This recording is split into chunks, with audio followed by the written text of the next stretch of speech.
ต่อไปนี่พวกเขาจะมาลุ้นกันต่อสำหรับรางวัลที่3ที่จะได้รับเงินรางวัล5 ล้านกีบมีอยู่3 รางวัลขอเสนอเจ้ารางวัลที่3เพลงที่1ในแก่เพลงสองแผ่นดินลาวเวียดนามประพันธ์โดยคำพันธ์ศิลปพันธ์พ่อโดยรัตนาเพลงที่2บ่อลึงสหายประพันธ์โดยวรกรกรมเมือง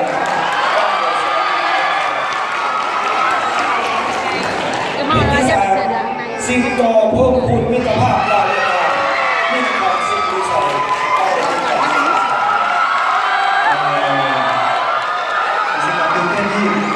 การคือร้องสำหรับคนรางวัลในครั้งนี้ในรอบการต่อไปเพื่อเป็นการมอบรางวัลให้กับผู้ที่ได้รับรางวัลที่3รางวัลขอถือเป็นเกียรติเรียนเชิญผ่านปริญญาเอกดาวเรืองศิลปนาครูสวยพัฒนาอบรมสื่อการครับให้เกียรติขึ้นมอบรางวัลขอเรียนเชิญ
สำหรับรางวัลที่3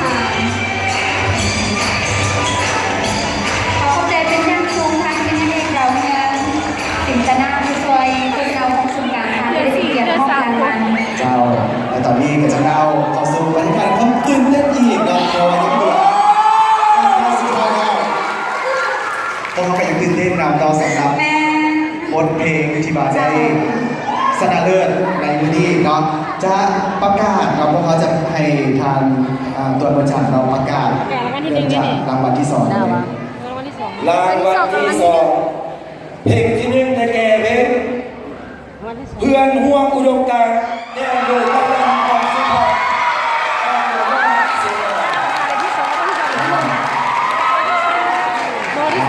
และเพื่อเพิ่มความตื่นเต้นเนาะเพราะว่ายังเหลือแต่2เพลงเท่านั้น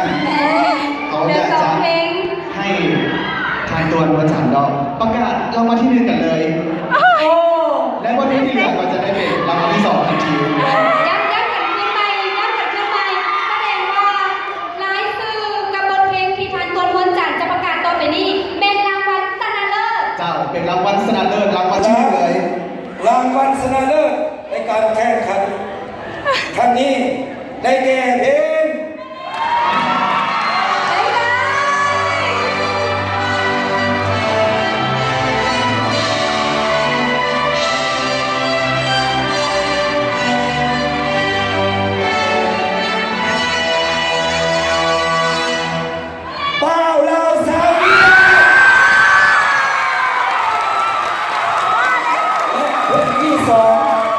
รางวัลที่2ได้แก่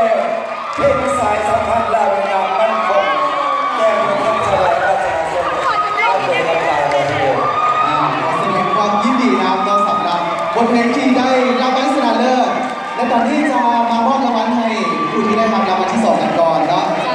ชนะเลิศน้องของอาจารย์มาทางด้านนี้ก่อนสำหรับผู้ชนะเลิศชนะเลิศมาทางเลิศหัวของเวทีหรือว่าป้ายของทางผู้ชมพอเขาจะมอบให้รับรางวัลที่2ก่อน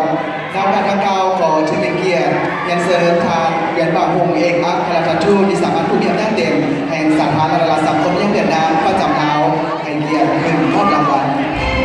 จะได้รับเงินรางวัล8 ล้านกีบ